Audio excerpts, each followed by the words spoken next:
¿Qué tal? Buenos días, buenas tardes, buenas noches. ¿Cómo andan? ¿Cómo les va? Esto es el stream de Deuda Prometida, el medio que dirijo hace 4 años. Ya vamos a cumplir 5 el mes que viene, en octubre. 5 años que dirijo, fundé y dirijo este medio, que lo pueden leer todos los días en deudaprometida.com y nos ven también en redes sociales. Síganos, que hacemos contenido muy interesante también todos los días y con encuestas también semanales, con las noticias más destacadas, con lo más importante que te interesa a vos, @deudaprometida, y ahí están todas las redes sociales para que nos sigan. Además, tenemos acá el QR, muchas gracias por recordarnos, chicos. Tenemos acá el QR donde lo pueden escanear y van directo al portal. Sacan fotito con la cámara del celu o apuntan a la pantalla de la compu, de la tele, de donde sea que nos están viendo, y con el QR van directo al portal.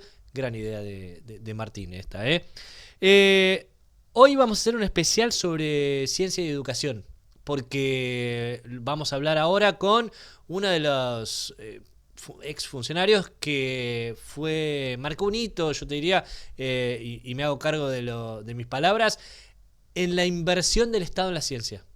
Y después vamos a hablar con un funcionario actual, pero no del gobierno nacional, sino de las universidades, que se encarga de administrar recursos escasos, que es una definición que le dan en economía que es falsa, pero en este caso es real, que administra recursos escasos, porque el gobierno nacional le está quitando cada vez más dinero a las universidades y también lo va a hacer el año próximo.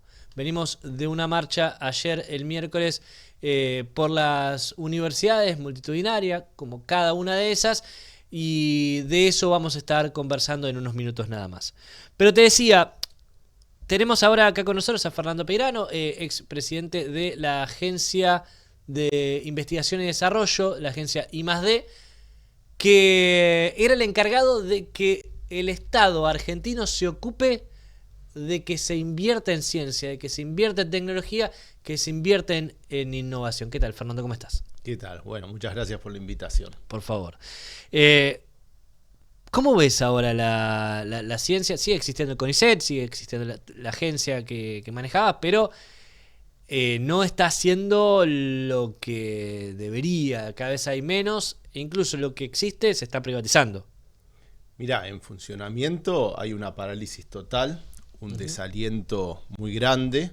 Esto trae consecuencias inmediatas porque no están llegando jóvenes al sistema y se están yendo profesionales de muchos años de experiencia, y en la institucional estamos en una pulseada muy grande, ¿no? Entre el Congreso y el Poder Ejecutivo ha habido leyes y ha habido vetos que el Congreso ha modificado, y entonces tenemos situaciones de incertidumbre. Me refiero al INTA, al INTI, ¿no es cierto?, que ha habido voluntad de desmantelamiento del Poder Ejecutivo y el Congreso lo ha revertido, y en otros casos, como la agencia que me tocó presidir, ahí sí está afectada por un decreto, el 447, que cambia la naturaleza de la misión de la agencia. Una agencia que hace 2 años que no tiene una iniciativa, con lo cual hay una situación donde hay un sistema que aguanta, está resistiendo, esperando, y una institucionalidad que se va degradando bajo un paraguas de un discurso de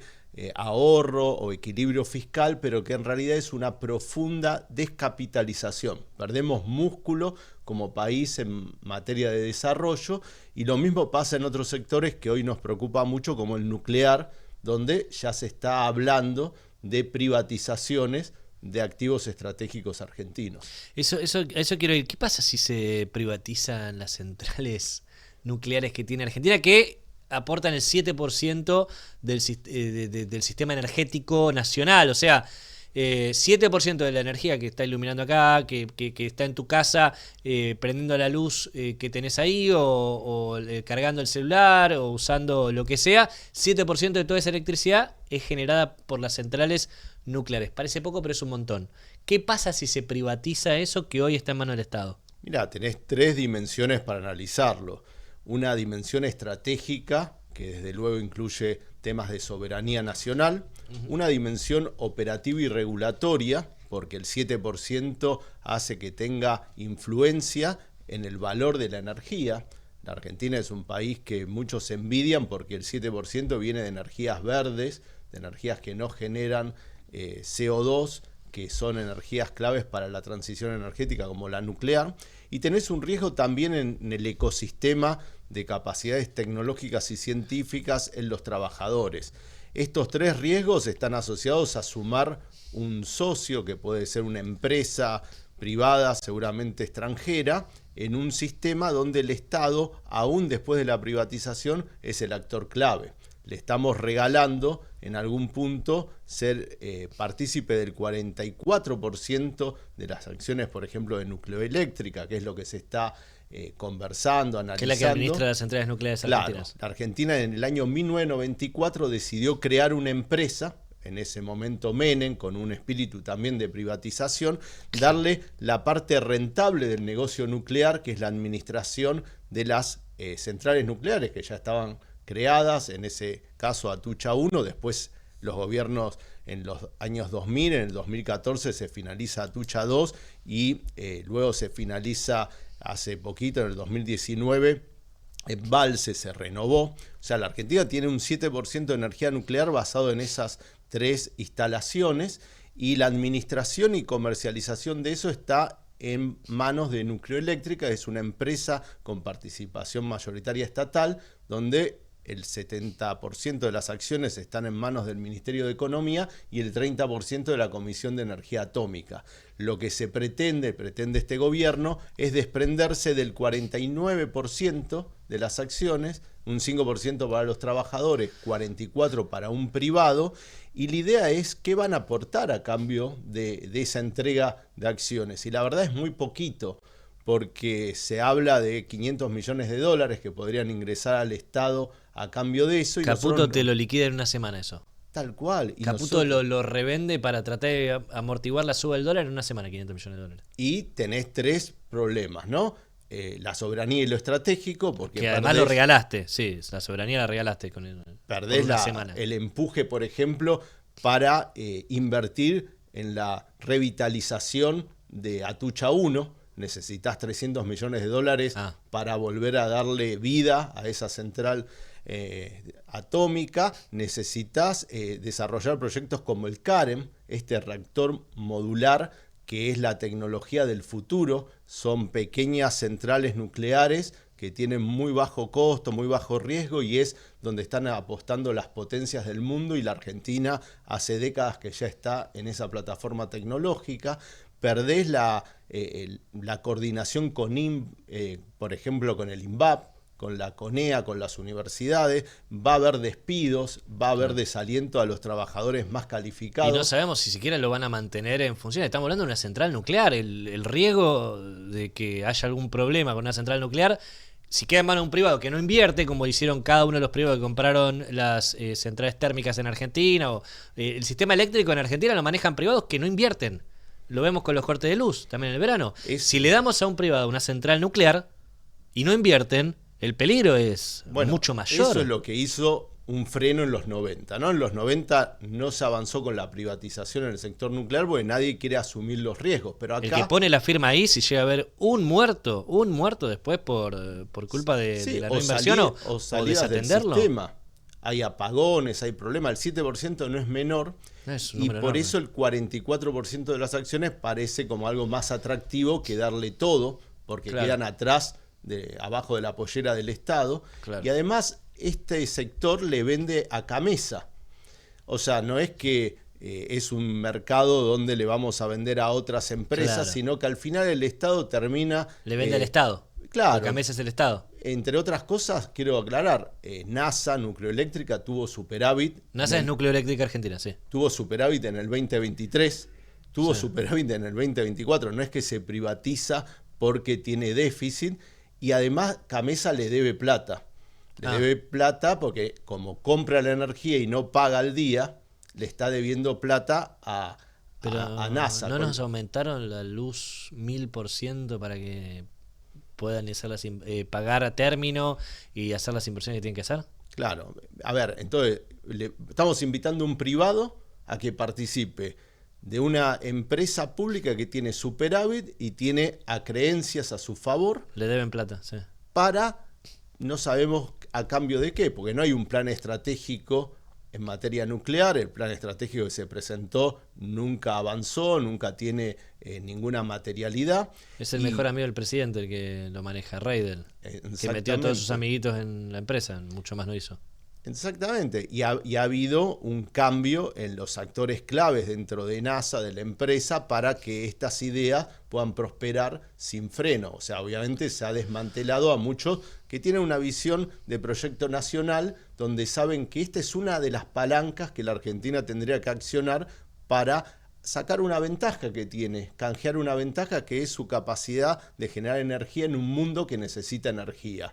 Eso es lo que estamos poniendo en debate, eso es lo que queremos cambiar por apenas 400, 500 millones de dólares, que no es mucho para lo que es el sistema científico-tecnológico y mucho menos el sistema energético de Argentina. Y el puente entre la ciencia, la tecnología y la energía es sin duda el sector nuclear. Nucleoeléctrica es un actor clave y eso es lo que se está casi entre gallos y medianoches avanzando en una privatización, que sería la segunda, porque la primera fue la de IMSA, que ya nos deja ver el modelo. ¿Qué pasó con IMSA? Porque es una empresa también que el gobierno anterior, el de donde estabas vos como funcionario, recuperó, el Estado la compró, entre comillas, ¿no? Porque no entiendo que no puso efectivo, sino que era un privado que manejaba una de las empresas más importantes de Latinoamérica en la creación de turbinas y otros productos más. Tenía una deuda inmensa, el privado. El Estado fue y se hizo cargo para mantener los puestos de trabajo y además por el interés estratégico que tenía en una empresa única en Latinoamérica. Y ahora Milei va y se lo regaló a los yanquis, a los gringos. Así es, hubo una privatización que se inició en el año 2024 y finalizó en febrero de 2025. Entró una empresa norteamericana, Arc Energy, sin poner $1. ¿No puso $1? No, puso un compromiso de capitalización de 27 millones de dólares. O sea, de traer 27 millones de dólares, que no es nada para esa empresa, que es un monstruo. Exactamente. Y la regaló Milei. Y esta aparición del privado en IMSA no diluye para nada el peso y la importancia que tiene el Estado o los estados en el mundo en este sector. Porque como vos decías, IMSA tiene capacidades, por ejemplo, de soldadura nuclear, es proveedor, por ejemplo, de nucleoeléctrica, o sea, todo se va conectando.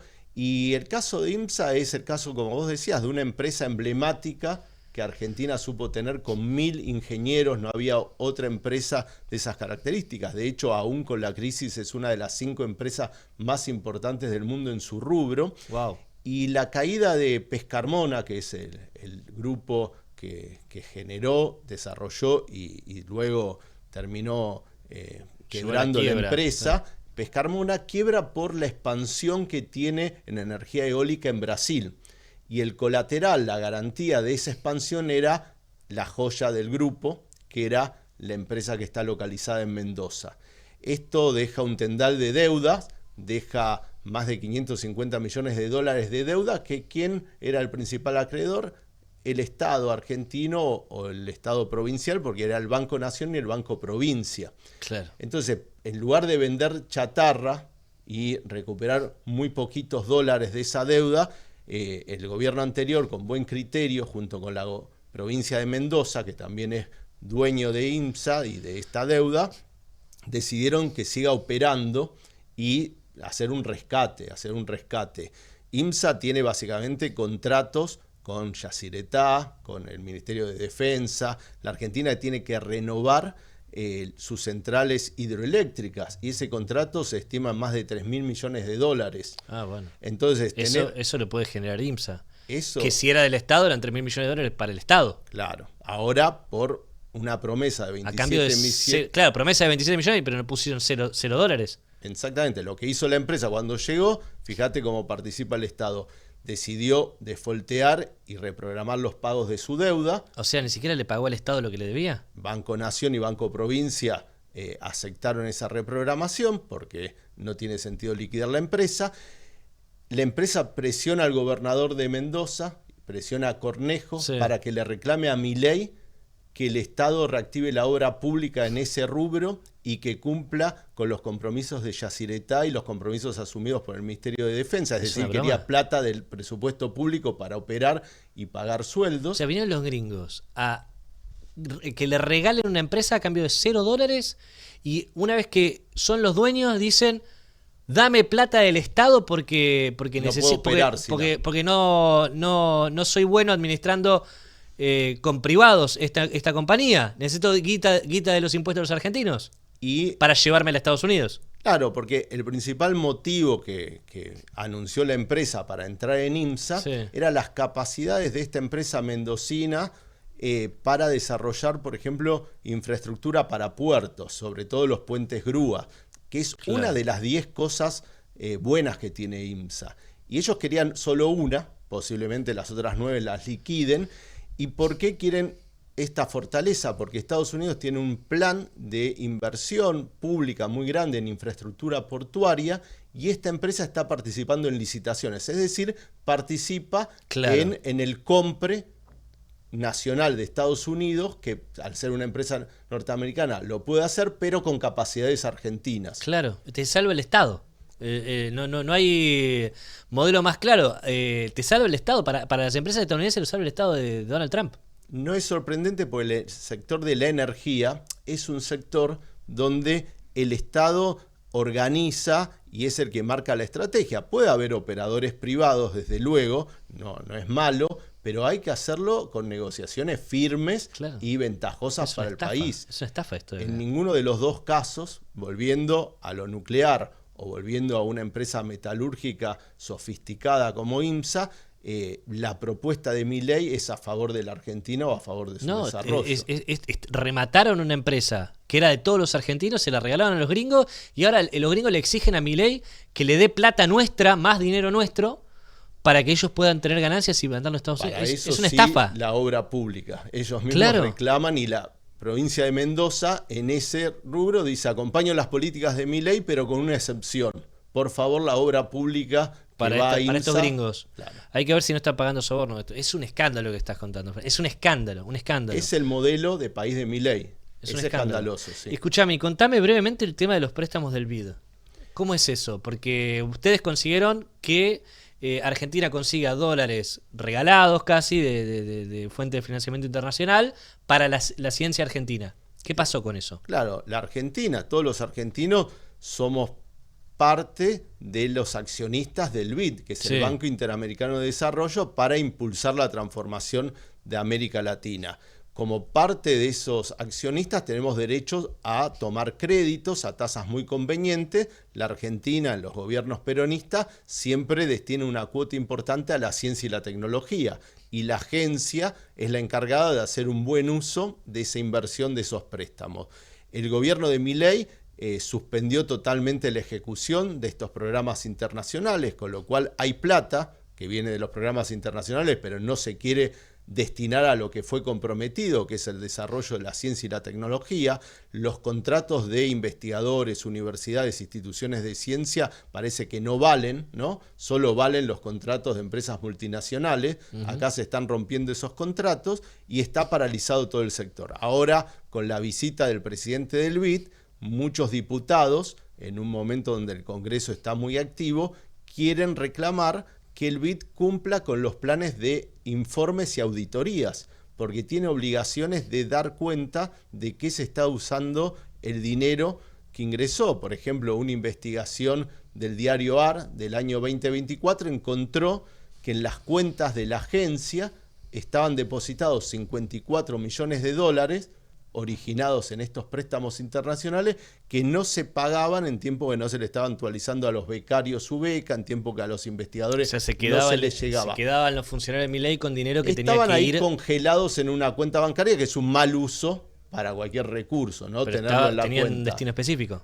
Tenían un destino específico. Ahora no sabemos si se mantienen en esa cuenta o fueron también utilizados para este gran canilla de drenaje que es mantener un dólar artificialmente barato. La timba de Caputo. Exactamente. Entonces es una pregunta pertinente por la ciencia y pertinente porque todos al final vamos a tener que devolver estos préstamos y porque el motivo de la existencia del BID es apoyar el desarrollo y la transformación de los países, no colaborar con la timba financiera. Pero además, si los funcionarios usaron el dinero que era para la ciencia, que ustedes consigan para los científicos, para el desarrollo de la ciencia argentina, lo usaron la timba de Caputo, es un delito eso. Porque tiene un fin específico. No puedes usar ese dinero para otra cosa. Claro, es muy claro, hay contratos, hay acuerdos, el directorio del BID lo aprueba con un fin específico y el presidente firma un decreto confirmando ese fin específico. No podés salir de ese esquema.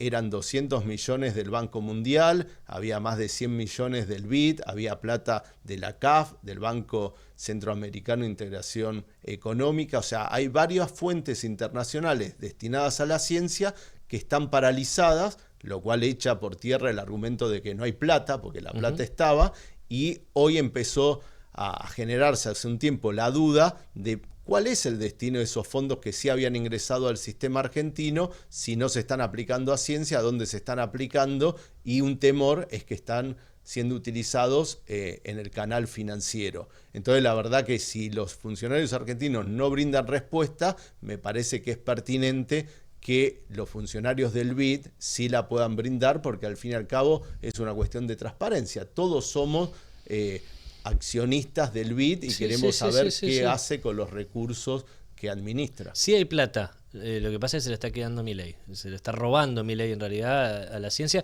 Y esto que acaba de contar Fer acá es, y lo trato así tuteando sin darme cuenta también, porque lo conozco hace muchos años, de la facultad incluso. Pero lo que está contando acá Fernando Peirano, expresidente de la Agencia de Investigación y Desarrollo de Argentina, es un escándalo, es un delito en cualquier país normal, todo lo que nos estuvo contando acá, que está haciendo Milei hoy.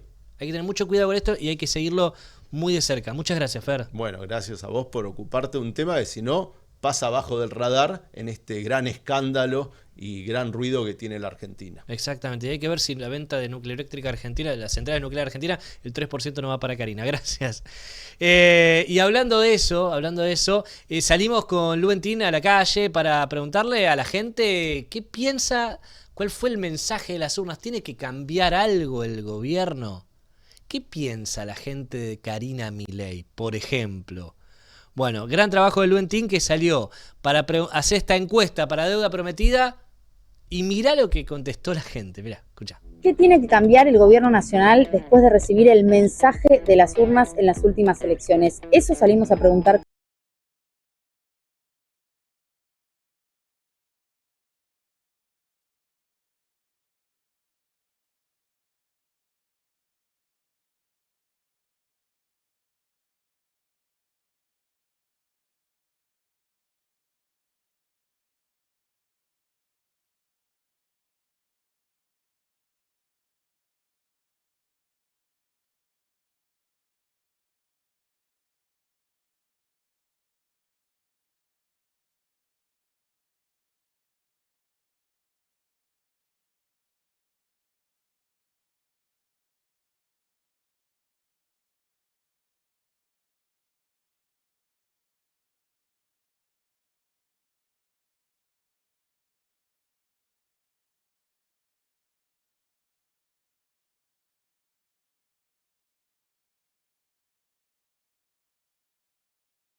Pero bueno, esperemos que esto sea un golpe de realidad para ellos, para la gente, ¿viste? Yo creo que vamos a mejorar. Vamos con León, que vamos a mejorar con León.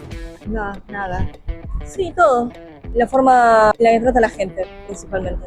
Tiene que cambiar ya desde que asumió, hubo un montón de errores, hubo una estrategia súper cínica que es aumentarle a las tres fuerzas de seguridad los sueldos y congelar el sueldo al resto del país. Me parece que antes de los resultados ya tenían que cambiar un montón de cosas, sobre todo en el aspecto económico, social. El camino está bastante equivocado. Siguen haciendo cosas que ya se probaron antes y no funcionaron.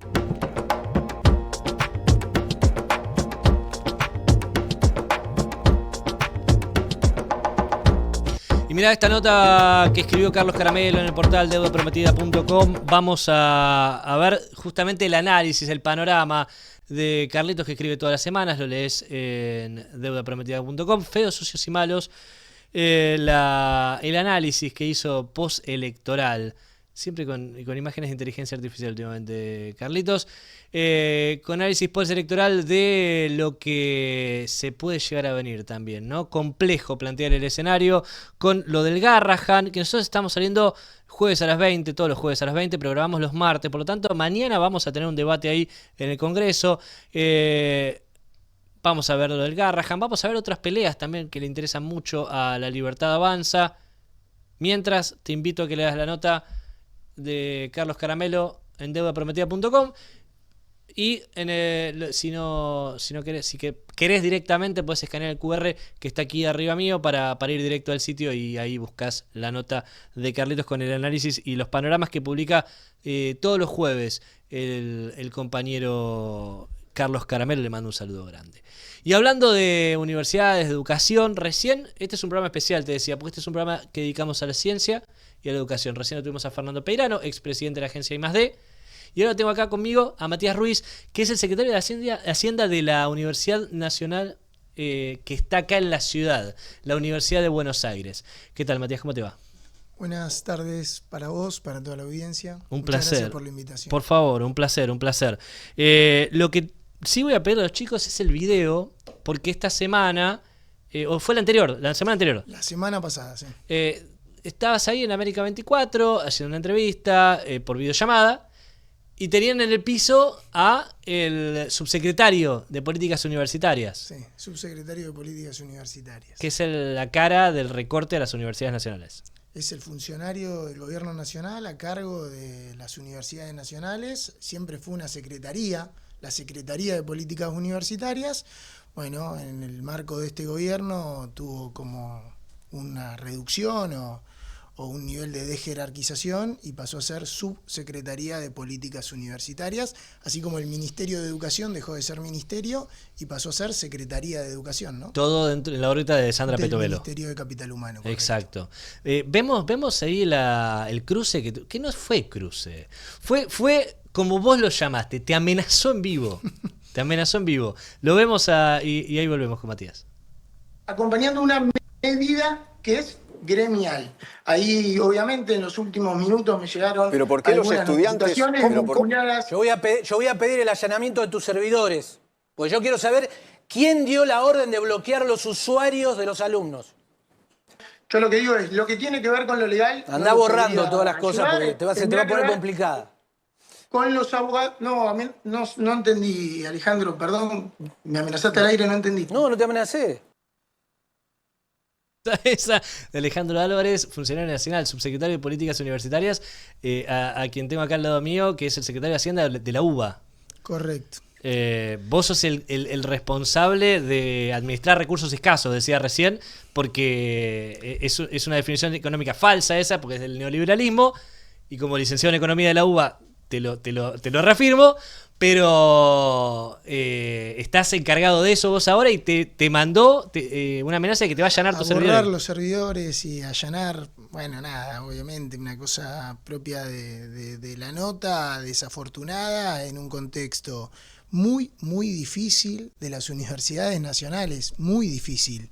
La verdad es que el ajuste que hay en las universidades nacionales no sucedió nunca en los últimos, desde la democracia para acá, en los últimos 20 años, es la inversión más baja que hay medida en porcentaje del PBI. Nunca hubo una inversión tan baja, nunca hubo una reducción.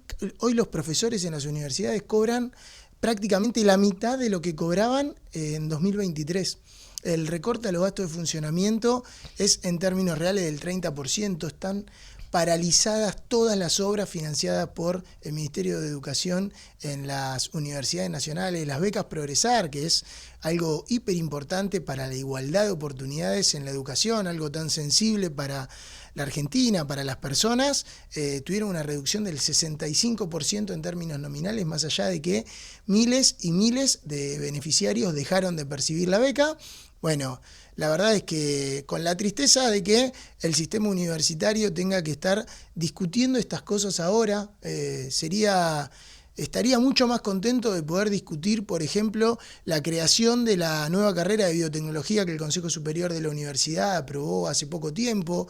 Sería buenísimo discutir cómo hacemos para que cada vez más y más alumnos se gradúen después de llegar a la universidad tras una educación en el nivel secundario que cuesta cada vez más. Bueno, nada, de nuevo, el deseo de la universidad de dar vuelta a la página lo más rápido posible. Esa vuelta de página está totalmente relacionada con la insistencia que diputados y senadores tienen la responsabilidad de llevar adelante para garantizar un piso de financiamiento en las universidades que nos permita volver a discutir lo que las universidades tenemos que discutir y no si tenemos plata o no para pagarle a los profesores. Que ganan mal, siempre ganaron mal igual, ¿no? Y cuando yo era estudiante también ganaban mal. Entiendo que era 250.000 pesos, 10 horas, una cátedra de 10 horas. Exacto, un profesor. Eso lo dijo lo dijo el Álvarez. subsecretario Álvarez, un profesor que arranca a dar clases, que tiene dedicación simple, como el 70-75% de los docentes de la UBA, gana 250.000 pesos con un curso a cargo, 10 horas por semana, y con lo que tiene que ver con la preparación de clase. No sé si vos te tocó ejercer docencia, a mí me tocó ejercer docencia. Mi mujer es docente, bueno, es profesora, entonces la preparación de las clases, la corrección de exámenes, entonces... Son horas que no están invisibles dentro de las 10. Están totalmente invisibles y aparte, en la misma nota, que creo que fue en TN... en TN él dice el monto, sí. Se le planteó, bueno, pero ¿cuánto cobra ese que trabaja 10 horas? ¿Cuánto cobra el profesor adjunto a cargo a veces de un curso, a veces a cargo de una cátedra, que trabaja 40 horas por semana y tiene 10 años de antigüedad, jefe de trabajos prácticos? Bueno, ese gana aproximadamente 1.300.000 pesos. Bueno, en ese momento Johnny Viale lo miró de costado, ¿no? Así como... Bueno, pero 1.300.000, y es cierto que los niveles de salario de los docentes en la Argentina siempre distaron de ser los mejores. Ahora, si partimos de una base muy muy baja y le recortamos prácticamente la mitad de su valor, bueno, eso hoy pone en riesgo, y lo venimos repitiendo porque lo vemos de esa manera, hoy pone en riesgo esta situación la Universidad de Buenos Aires tal cual la conocemos hoy. Hay profesores de los mejores que se están yendo, hay investigadores que también la investigación en la universidad, la ciencia básica es fundamental, y hay investigadores que se están yendo de la universidad, que se van a otras universidades privadas, que se van afuera de la Argentina. Todo eso es capital que después va a costar años y años reconstruir. ¿Pero eso es intencional? Tengo una opinión personal, que me parece que hay una decisión de deslegitimar a la universidad y de esto de romper el Estado, ¿no? Porque el Estado tiene muchísimos desafíos. No todo en el Estado funciona bien y no hay que tener miedo en decirlo, y no tengo miedo para nada en decir y en poder discutir que hay muchísimos sectores del Estado que tienen muchísimo que mejorar. Incluso seguro que las universidades, todas en la Argentina, tenemos cosas para mejorar, pero al mismo tiempo no hay ninguna duda de que las universidades nacionales es algo de orgullo para la Argentina, es de las cosas que en el Estado funciona bien. Siempre uso el ejemplo de que en la Argentina, especialmente en los grandes centros urbanos, hay un montón de familias que les cuesta llegar a fin de mes y sin embargo eligen, lamentablemente, mandar a sus hijos a un colegio secundario privado. Y les cuesta llegar a fin de mes y del 20 al 30 la pasan muy mal, y teniendo la posibilidad de mandar a sus hijos a la escuela pública, eligen una escuela privada. Eso en la universidad no pasa. Esa gente manda a sus hijos a la Universidad de Buenos Aires, en La Plata a la Universidad de La Plata, en Córdoba a la Universidad de Córdoba, y me parece que hay un plan para que eso pase, y en ese contexto, la primera parte del plan es deslegitimar a las universidades, es tratar de que no funcione bien lo que viene funcionando bien, porque lo que viene funcionando mal solo se señala. Pero capaz por el contenido ideológico que tienen las universidades privadas y lo que tiene la pública, ¿no? Quizás eso está en el fondo, porque lo que plantean todo el tiempo es que en la universidad nacional adoctrinan, ¿en la UBA se adoctrina? Bueno, hemos escuchado muchísimas cosas. Primero era que había muchos extranjeros, después era que adoctrinaban, después era que los estudiantes paseaban y no aprobaban materias y había estudiantes fantasma. Creo que la Pepona hizo una materia en todo el año y sigue ahí con 11 materias nada más aprobadas en la carrera de Derecho de la UBA. Le estamos pagando nosotros. A ver. Pepona digo porque no me acuerdo el nombre, pero bueno, es el que maneja las redes sociales de Milei, TikTok. Hay muchísimos casos, pero una de las cualidades de la Universidad de Buenos Aires es la heterogeneidad. Iñaki Gutiérrez, perdón. Disculpas porque sé que no le gusta. Me dijeron que no le gusta el sobrenombre. Sí. La verdad es que la heterogeneidad que hay en la Universidad de Buenos Aires, y por supuesto, parte de las discusiones que a nosotros nos encantaría dar, nos encantaría tener, esto de cómo hacemos para que cada vez más gente se gradúe, seguro que es algo que se trabaja en las universidades, pero también vamos a tener que trabajar en el nivel medio. A veces se compara con una universidad privada. Bueno, es muy probable que el que va a la universidad privada en general es menos heterogénea. Pasa que los que estudian en universidad privada, y está bien, por ahí no tienen que al mismo tiempo salir a trabajar, por ahí tienen una capacidad para dedicarse más al estudio. Eso en las universidades públicas, no solo en la UBA, en todas las universidades públicas pasa menos. Una manera, por ejemplo, de que la gente se gradúe más rápido es que no tenga que salir a trabajar, y para eso existen las becas estudiantiles. Bueno, hoy becas estudiantiles que hay cada vez menos en el sistema universitario. Igual en la UBA, si vos no aprobás por pagar la matrícula, en la privada sí. Vemos a Javier Milei, que dice ser licenciado en economía, doctor, etcétera, etcétera, y no entiende conceptos básicos de la economía, y esto me hago cargo como economista, ¿no? Me hago cargo de lo que estoy diciendo. En una privada vos pagás para recibirte, o te recibís porque pagaste. En la pública, no, vos no pagás, podés recibirte o no recibirte. 100%. Hay filtros, ¿no? Que es lo que vos decías, ¿no? Depende cómo venís de la secundaria. Lo ve uno en el CBC, en la UBA en concreto, mucha gente que no tiene el mismo nivel de preparación previa, y funciona como filtro. Eso está mal, pero en la privada vos pagás para recibirte. A ver, sí, hay privadas, así como son menos heterogéneos, me parece, y te decía recién, los estudiantes de las privadas, también las universidades privadas son diversas, ¿no? Hay universidades privadas y universidades privadas. Sí, está el garage de Venegas Lynch, por ejemplo, y hay otras un poco más serias. Bueno, hay mucho de eso, pero, a ver, nosotros de nuevo, poniendo en valor la importancia de estudiar en la Argentina, poniendo en valor la importancia de poder tener la posibilidad de ascenso social que le otorgó a la Argentina durante muchísimos años la universidad pública. Estamos con el desafío presente que tienen las universidades que hay en la Argentina, tratando de que cada vez más chicos estudien, tratando de adecuar las ofertas que tienen las universidades, tratando de generar certificaciones intermedias, tratando de, en el buen sentido de la palabra, acortar la duración de algunas carreras, adecuando contenidos y planes de estudio. Bueno, las discusiones que queremos dar en la universidad, veíamos lo del CONICET el otro día, ahí abajo del mar, yo de biólogo no tengo nada, pero esas cuestiones que posicionan a la ciencia, a la técnica, a la educación en la Argentina, no pueden ser la variable de ajuste. Muchas veces se repite, no hay plata. Acá no es una discusión de plata, acá me parece que es una discusión de prioridades, ¿no? Porque para bajarle los impuestos a los más ricos de los más ricos en la Argentina, con los impuestos a los bienes personales, parecía que nos faltaba plata. Te doy una dimensión. Esa reducción de bienes personales tiene un costo fiscal 4 veces superior al costo fiscal de la ley de financiamiento universitario que vetó el presidente Milei el otro día en el año 2025. O sea, si mantenían un impuesto, no se aumentaban. Si mantenían el impuesto a bienes personales, podían pagar 4 veces lo que necesitan las universidades. La ley de financiamiento universitario en 2025, exactamente. 4 veces. 4. Así podemos hacer comparaciones con el régimen de Tierra del Fuego, así podemos hacer comparaciones con las retenciones al campo que bajaron, con las retenciones al campo, con la sobretasa que se está pagando en estos días para mantener un valor ficticio del dólar con algún componente electoral. Todos los componentes electorales. Digo, entonces, no es una discusión de si hay plata o no hay plata, que también la hay, y es el Congreso en donde hay que darlo, esa discusión. Ahora, bueno, hace 2 años que no hay presupuesto en el Congreso, y hace 2 años que el Poder Ejecutivo, con inflación galopante, tiene una discrecionalidad total para actualizar o no partidas, y después tenemos que ver al presidente diciendo, no, a las universidades le actualizamos, pero la verdad que si este año me actualizás el 20% contra 70-80 que hay de inflación, me estás ajustando Es raro que vos le trates de explicar a la sociedad que a las universidades se le actualizan los salarios y los gastos de funcionamiento si le actualizás un tercio, un cuarto de la inflación que hay. Hablamos de inflación.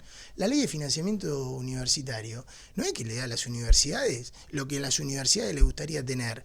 Mantiene por inflación los salarios y los gastos de funcionamiento.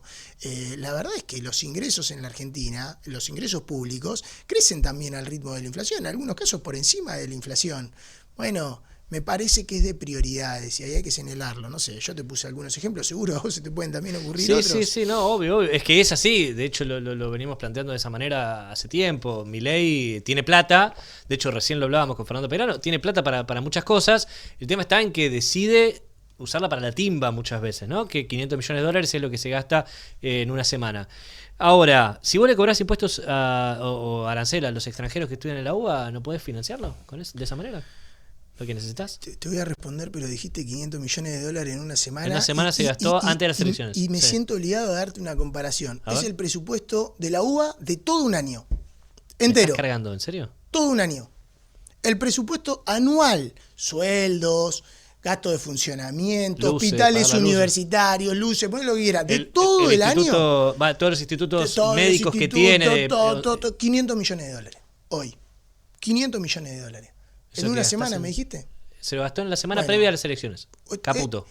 Lo remató para mantener el dólar que no pudo. Bueno, pero 500 millones de dólares gastó en la semana previa a las elecciones. Todo un año de la UBA, entero. Bueno, tremendo. Por eso, nada, me preguntaste de los extranjeros, no lo quiero esquivar y voy a los extranjeros, pero me pareció que era. Me dijiste 500 y se me vino a la luz que es el presupuesto de un año de la UBA. Se lo liquidó Caputo en una semana. Lo que me decís de los extranjeros. A ver, los extranjeros son un tema en términos numéricos, que en general es marginal. Algunos números que ponemos de contexto. ¿Son 4%? Es el 4% del sistema universitario. En la Universidad de Buenos Aires es un poquito más, un poco abajo del 10%. Está muy focalizado en algunas carreras en particular, es muy, suena mucho lo de la Facultad de Medicina. Claro. En educación, en términos generales, el costo marginal de un alumno es tendiente a cero, porque la clase para 180 y para 181 no cambia, pero es cierto que cuando hay una cantidad mayor, ya eso empieza a desdibujarse de alguna manera. Ahí el gobierno sacó un decreto, cuya constitucionalidad o no puede ser una discusión de la justicia. Yo no soy abogado, no puedo decirlo, pero he escuchado algunas cosas al respecto, que lo que dice es que se le puede cobrar a los estudiantes que no tienen residencia permanente en la Argentina. Sí. La discusión es de migración. A ver, prácticamente todos los estudiantes que estudian en la Universidad de Buenos Aires y en las otras universidades, principalmente de los grandes centros urbanos, tienen residencia permanente. En 1 o 2 años, la Argentina te da residencia permanente. Claro. ¿No? Entonces. Si una persona que ya está hace un año en Argentina, se anota en la U, no se anota antes de llegar. Sí, obvio, y además, obviamente, ese porcentaje de extranjeros no es que son los extranjeros que vienen a estudiar a la U y se van. Hay un montón de extranjeros que, al igual que en las escuelas públicas y privadas de la ciudad de Buenos Aires, que en las universidades privadas, que viven en la Argentina, se desarrollan en la Argentina, aportan en la Argentina, alguien con algún grado de picardía me decía, bueno, ¿qué hacemos con los argentinos que estudian, se reciben y se van a ejercer a Europa, ¿no? A España, no sé, por decir? Bueno, son discusiones. Nosotros no le esquivamos a la discusión y me parece que todas las discusiones que sean para mejorar la educación superior en la Argentina valen la pena. Ahora, lo que no vale, o lo que a mí me parece que no vale, es tratar de poner los focos en lugares distintos. Estudiantes extranjeros, mencionabas antes los estudiantes fantasma, el adoctrinamiento, para tratar de no discutir el desmantelamiento que está teniendo la educación superior en la Argentina. A ver, el financiamiento de la educación, la salud en la Argentina, son cosas son discusiones saldadas. Me parece que nada, yo estoy dispuesto a discutir cada una de las mejoras que en cada una de las aristas tengan que hacer las universidades públicas, la UBA. Ahora, no vale sacarle la mitad del sueldo a los docentes y querer decir que la UBA funciona mal, de sacarle la mitad de los gastos de funcionamiento y querer decir que la UBA funcione mal. No, bueno, a ver, tenemos que tener, como decía antes, prioridades. Es tema de prioridades. Voy a ponerme mi cámara, porque traje hoy el némesis de Milei. que es el Capital, de Carlos Marx. Esto lo leí en la UBA. Esto me lo hicieron leer en la Universidad de Buenos Aires. Quiero que la gente lo sepa. Yo soy licenciado en la UBA, licenciado en Economía en la UBA. Esto lo leí allá. El Capital. Este es el volumen 1 del tomo 1. Son 3 tomos, ¿no? Le explico a la gente. El volumen 1, el tomo 1 tiene 3 volúmenes. Después tienes el tomo 2 y el tomo 3. Esto me lo hicieron leer en la UBA. Me adoctrinaron a mí, según Javier Milei. O lo que hacen ustedes es obligar a leer autores clásicos para debatirlos y que cada cual se lleve su propia conclusión, de acuerdo también a las lecturas previas y al pensamiento crítico que uno va desarrollando. Te lo pregunto ahora como docente de la UBA que sos. Obviamente lo segundo. A ver, yo soy licenciado en Administración. Vos sos licenciado en Economía. Misma facultad, de hecho militamos en distintos partidos cuando era estudiante. Exactamente. Estábamos en la vereda opuesta. Estábamos en la vereda opuesta y convivíamos y discutíamos. Estamos conviviendo ahora y saldamos y estamos sí. conviviendo. La carrera de Economía particularmente tiene una bibliografía bastante más variada que la licenciatura en Administración que me tocó hacer a mí. Ahora, el pensar, ya el hecho de, obvio que lo segundo, vos decías que es un adoctrinamiento que abre biblioteca distinta en el marco de libertad de cátedra, obvio que lo segundo, totalmente que lo segundo, pero más allá de eso, el pensar que, a mí me toca ser docente, el pensar que yo desde el frente del aula le puedo decir a los pibes qué pensar, qué hacer, cómo actuar, qué leer. Es difícil, ¿no? Digo, me cuesta con mi hija, con mis hijas me cuesta, no sé cómo lo podría llegar a lograr con los alumnos.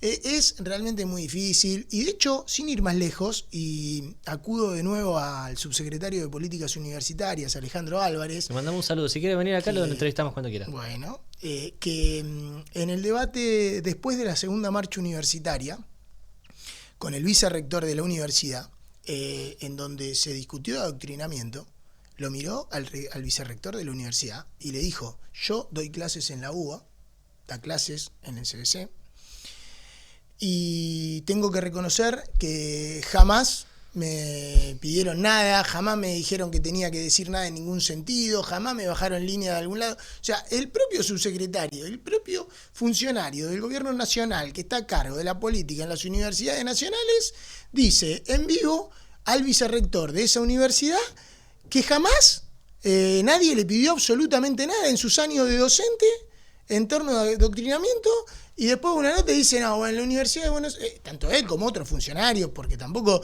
no, en la Universidad de Buenos Aires se adoctrina. Bueno, de nuevo, son cosas que se revolean arriba de la mesa en un contexto de muchísimo ruido que hay en los medios de comunicación, y es natural, de muchísimo flujo de información, para tratar de desviar la atención de lo que realmente está destruyendo a la universidad, de lo que le está poniendo en riesgo, que es que le estamos dejando de pagar, atrás de lo mal que ya le pagábamos, a los docentes para que se vayan y se van los mejores. Quiero cerrar con una pregunta incómoda. Ustedes decían el año pasado que la UBA iba a cerrar. No cerró. Esto es lo que te dicen los libertarios incluso. Mantuvieron el presupuesto, no les dieron más plata y no cerró la UBA. ¿Mintieron ustedes? ¿Y estaban en una situación de abundancia que Milei les recortó y tuvieron que ajustarse ustedes a la casta, digamos? ¿O qué pasó? Mirá, en el 2024 no hubo presupuesto aprobado. No, ¿sí? se presentó un proyecto de presupuesto y se prorrogó. Sí. Y se prorrogó un presupuesto en un contexto, ya había habido prórroga de presupuesto, sí. Creo que nunca, te diría nunca, no me sale el creo, pero nunca, con más de 200% de inflación el año anterior. Nunca. ¿Sí? Y distintas partidas extra presupuestarias o extra a la ley de presupuesto 2023 que el gobierno nacional en ese momento había ido aportando de acuerdo a millones de reclamos que hizo la universidad. Esto de que la universidad le reclama a Milei pero no le reclamaba a Massa. Nada, yo estoy en la universidad hace años y años, no pasó nunca un presidente por la Casa Rosada que no haya tenido reclamos de la UBA y de todas las universidades nacionales respecto de más presupuesto, respecto de que los docentes económicos, ninguna. Todo está el Consejo Superior, pueden aparecer millones de cosas.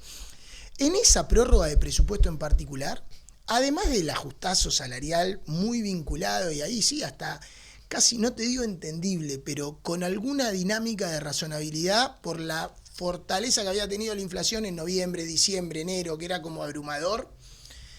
En lo que tenía que ver con el funcionamiento, a la UBA recibió en enero 1 de cada 10 pesos que recibía en diciembre.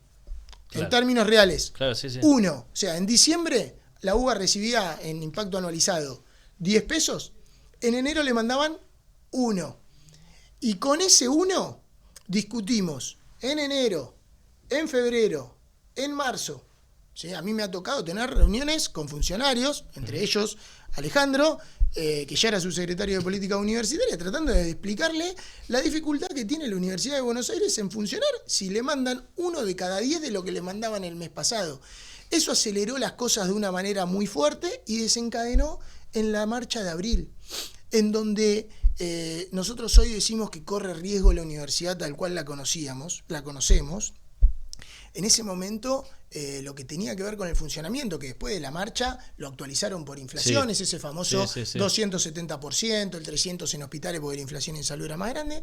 Y fíjate que a partir de eso, la universidad, cuando se recompuso por inflación, ni siquiera que le dieron un montón de plata, se recompuso por inflación, las universidades dejamos de decir vamos a cerrar. Empezamos a plantear que había un problema eminentemente salarial, que era el costado, que no se había resuelto. Y ya no era que el mes pasado hubo 25% de inflación, había pasado mucho tiempo y la brecha, hay un gráfico que nosotros utilizamos, después si querés te lo puedo hacer llegar para colgarlo en algún lado, cómo viene acompañando. Nosotros tenemos de enero del 2020, pero lo podemos ir más atrás y va a dar más o menos parecido. De enero del 2020 hasta diciembre del 2023, salarios, inflación van más o menos de la mano, a veces perdés un poquito, a veces ganas un poquito, y en diciembre del 2023 es como toda una explosión en donde la brecha se amplía. Bueno, la realidad es que no cerraron las universidades en el 2024 porque el gobierno actualizó por inflación en el mes de mayo los gastos de funcionamiento de las universidades. Cosa que desde ese momento, los gastos de funcionamiento de todas las universidades del país solo tuvieron una actualización del 20%. A la Universidad de Buenos Aires desde ese momento hasta el mes pasado le tenían congelados en 0% la actualización de los hospitales. Hasta el mes pasado. Hace poquito el subsecretario Álvarez publicó en Twitter la resolución en donde planteaba que le daba una fortuna a la Universidad de Buenos Aires para salud, que no es ni más ni menos que la actualización de funcionamiento desde ese mes de marzo del 2024, del 2024, en donde le habían congelado desde mayo de 2024 hasta hace un mes. Los hospitales de la Universidad de Buenos Aires, el Clínicas, el ANAR y el ROFO, en donde hay tratamientos oncológicos, tienen el mismo presupuesto hasta el mes pasado. Entonces, las discusiones y con inflación se agudizan, se agravan. Insisto, para cerrar y completarte la respuesta, el año pasado las universidades no cerraron porque el gobierno actualizó por inflación después de la primera marcha los gastos de funcionamiento de las universidades. Se mantuvo el problema salarial.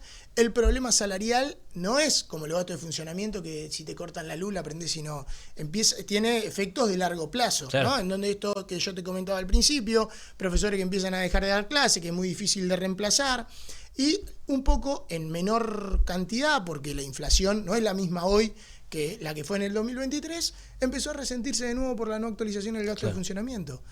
Esa es la realidad. Todo lo demás es tratar de desviar la atención. Bueno, vamos a ver qué pasa. Estamos grabando el martes y esto sale el jueves, así que no tenemos los eventos del miércoles, pero vamos a ver qué pasa en el Congreso y también con la marcha universitaria del miércoles. Confiamos en una gran movilización llena de gente desde la Universidad de Buenos Aires. Lo publicamos creo que ayer en redes sociales. Convocamos a la ciudadanía a participar con banderas argentinas. Ayer. Con banderas argentinas, así que nada, más allá de que salga el jueves y nosotros esperamos que haya salido bien eso y que los diputados hayan insistido en la ley. Bueno, acá invitamos y convocamos a todos a participar el miércoles con banderas de Argentina a la movilización de las universidades, del Garrahan, que también se trata la situación del Garrahan en la Cámara de Diputados para la insistencia de esa ley que también fue vetada y que es clave, así hablábamos de educación, de la salud en la Argentina. Gracias, Matías. Muchísimas gracias a vos. Matías Ruiz, secretario de Hacienda de la UBA, en este programa especial, te decía, de ciencia y educación. Vamos con un tema urgente.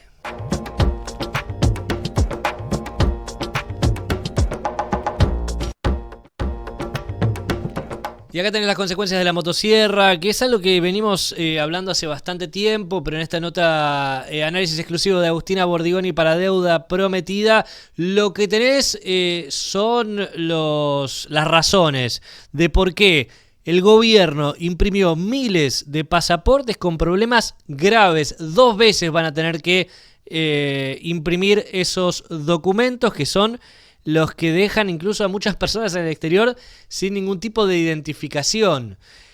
¿Por qué? Porque lo tienen que entregar y después de una semana recién se lo devuelven. Y todo esto es culpa de una persona. Tiene nombre y apellido: Federico Sturzenegger. Eliminó 50.000 puestos en el Estado para que hoy no haya patentes para los vehículos que están circulando sin ningún tipo de identificación. Y además, 235.000 pasaportes tengan problemas tan graves que los tienen que volver a imprimir. 235.000 es uno de los números que tienen que entregarle en realidad esa documentación a los diputados si no lo hacen. Todo esto tiene nombre y apellido: Federico Sturzenegger. Por culpa de él, el Estado va a tener que imprimir más de 200.000 pasaportes de nuevo. Y este es el pedido de información que y de interpelación también que le hace el diputado Esteban Paulón a Federico Sturzenegger y a las personas detrás de esta barbaridad. La responsabilidad es de él, te digo, porque fue el que vació la Casa de la Moneda, que es donde se imprimían los pasaportes y las patentes de los autos. ¿Por qué? Porque se lo dio a un privado, se le regaló el negocio a un privado. Por culpa de Sturzenegger, entonces, y de tantos otros funcionarios de Milei más, el Estado ahora le dio un negociado de muchos millones de dólares a los privados y los problemas los tenemos nosotros. Esto en Argentina de Milei antes no pasaba. Son detalles, algunos parecen, ¿no? Pero en realidad no, porque los autos circulen sin patente hace que si hay un siniestro vial, vos no sepas quién lo generó, no tengas a quién ir a reclamarle. Bueno, eso es una cosa que antes no pasaba, porque antes funcionaba bien cuando lo manejaba el Estado. El privado lo maneja mal, parece, ¿no? Por lo que estamos viendo, porque solamente se preocupa en quedarse con las ganancias.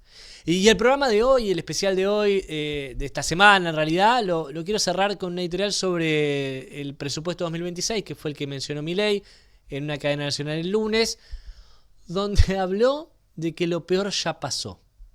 Y en realidad, lo peor está por venir. Lo peor se viene porque además las variables económicas están mal, las variables financieras están peor, el mercado está dejando de apostar a pleno a la libertad avanza, salieron cuartos en Corrientes, quedaron con una diferencia abismal, una paliza en la provincia de Buenos Aires. Y se ve un ministro completamente derrotado, Luis Caputo, que no quería entregar el presupuesto, con números que son una vergüenza. El dólar que prevé Luis Caputo para 2026 es el que inferior al que tenemos ahora. O sea, Caputo prevé que para el año próximo tendría que bajar el precio del dólar. Es algo que no va a pasar, no va a existir. Y se viene lo peor porque Milei en su cadena nacional habló de que lo peor ya pasó. Y después de eso le hicieron una entrevista a Patricia Bullrich. Y vamos a enfocarnos en esa frase porque hay mucho para decir. El martes tuiteó Cristina Kirchner ya explicándole que no puede aferrarse a un lema de la derecha argentina que siempre aprovechan para usarlo y siempre se mandan cagadas peores. Pero te decía, la entrevista de Patricia Bullrich es brillante. Le hicieron una nota a la ministra de Seguridad en TN, si mal no recuerdo, y le preguntaron por esta frase. Mirá la respuesta que da, estaba completamente en otra, ni siquiera había visto a Milei, mirá. Vos tenés muchos años en política, sos politóloga. Gracias. Sabés también que fijar marcos evaluatorios es un riesgo. Le pasó a Mauricio Macri el 1 de marzo de 2018, él dijo, lo peor ya pasó, después de una elección en la cual el PRO le había ganado a Cristina Kirchner y después de haber sacado una reforma previsional. ¿Qué te hace pensar que decir hoy lo peor ya pasó no es un riesgo? Yo no dije lo peor ya pasó. Milei lo dijo. ¿Eh? Milei lo dijo sí, en su discurso. Está bien, pero en marzo nosotros estábamos mejor que ahora. Ahí empezó la guerra política.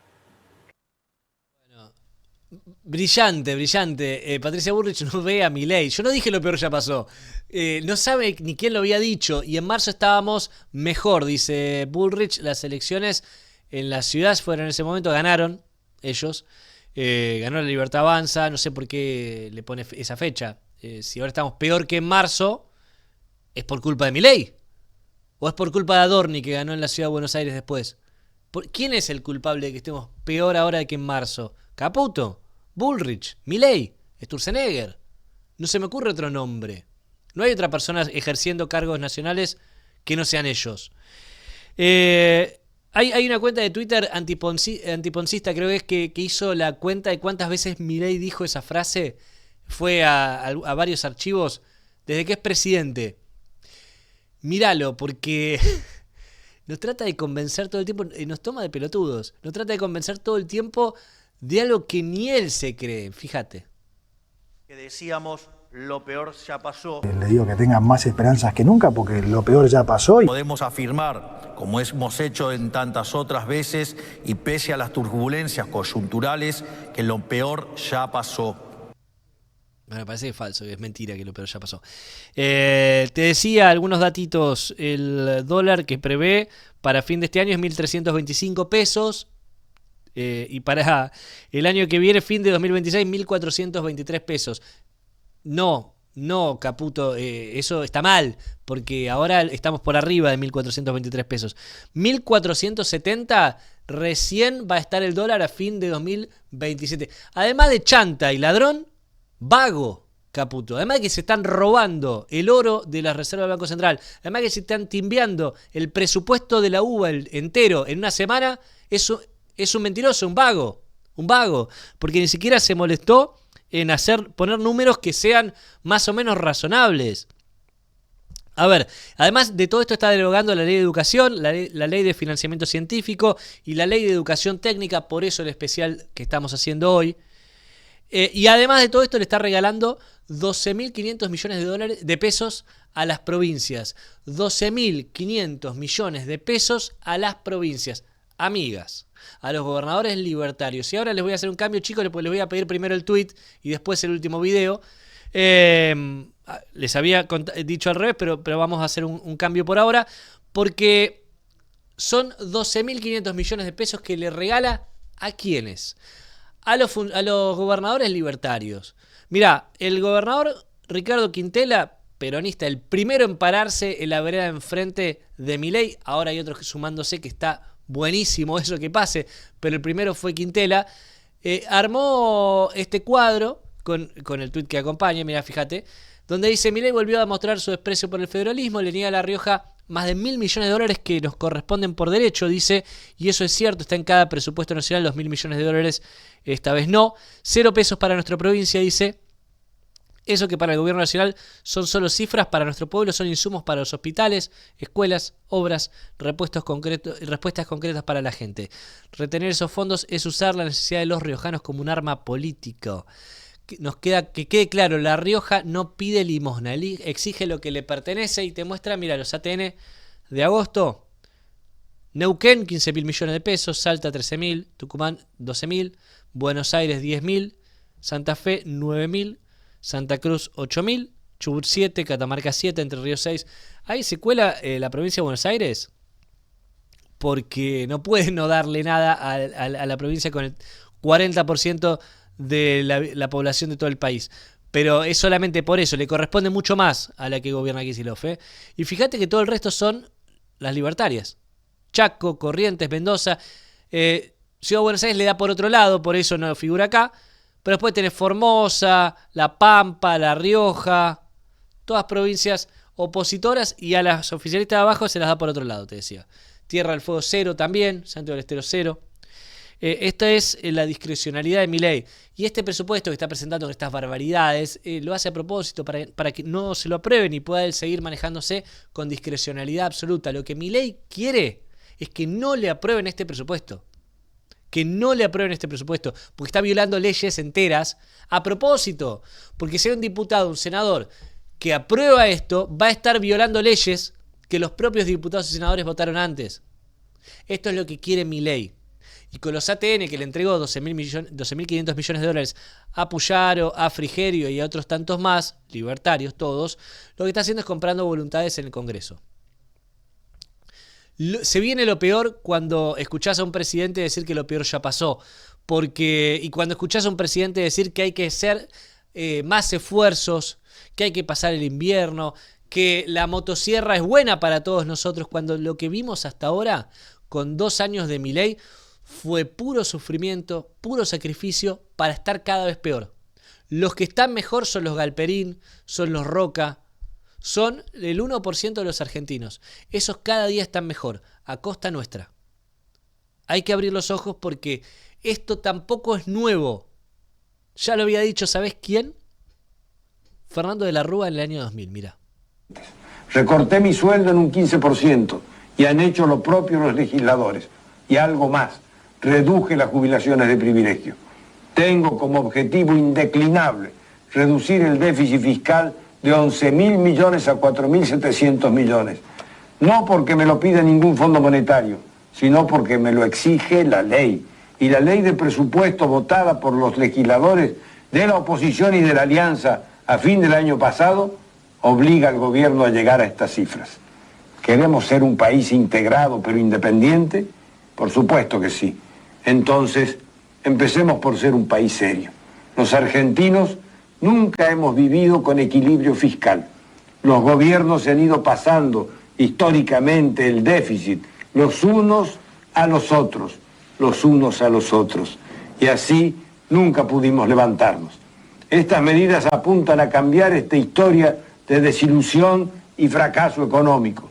He tomado medidas drásticas de ahorro y duelen, lo sé, me duele a mí tomarlas, pero alguien puede pensar que las hubiera tomado si no hubiese estado convencido que traerían buenos resultados en el futuro, si no supiese que esto es lo que debemos hacer para que nuestro querido país comience a crecer de una buena vez. El futuro me dará la razón.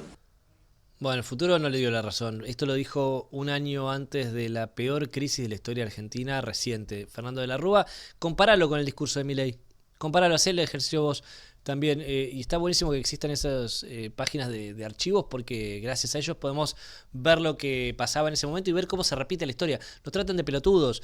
Nos tratan realmente de pelotudos a los argentinos estas personas. Que son en realidad el 1% más rico que manipula al que se cree presidente de la nación por ponerle sello a los documentos que ni siquiera sabe él de qué se tratan. Porque los que gobiernan hoy son los ultra ricos a través de sus ministros. Caputo, Sturzenegger, Petovelo, Bullrich, que hacen miles de millones de ganancias de negociados con la nuestra, costa nuestra, por supuesto, como siempre. Milei es simplemente un títere del poder. Y así llegamos al final del programa de hoy. Les agradezco a todos por habernos acompañado. Cada jueves a las 20 nos encuentran, nos ven, nos buscan en @deudaprometida. Esas son nuestras redes sociales y el stream está en Deuda Prometida, el canal de YouTube de nuestro medio. El QR lo tienen para escanear e ir directo al portal con las notas más relevantes y también, por supuesto, con las entrevistas que realizamos el día de hoy. Gracias por habernos acompañado, gracias a todos los que nos siguen y nos leen cada día.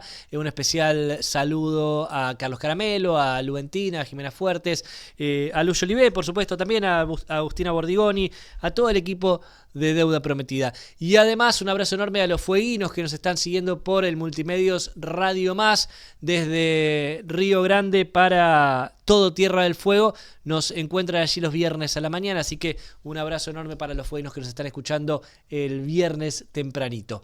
Mi nombre es Ezequiel Orlando, les deseo un muy lindo final de la semana y nos reencontramos la próxima, los jueves a las 20 para hacer el stream de Deuda Prometida. Chau, gracias.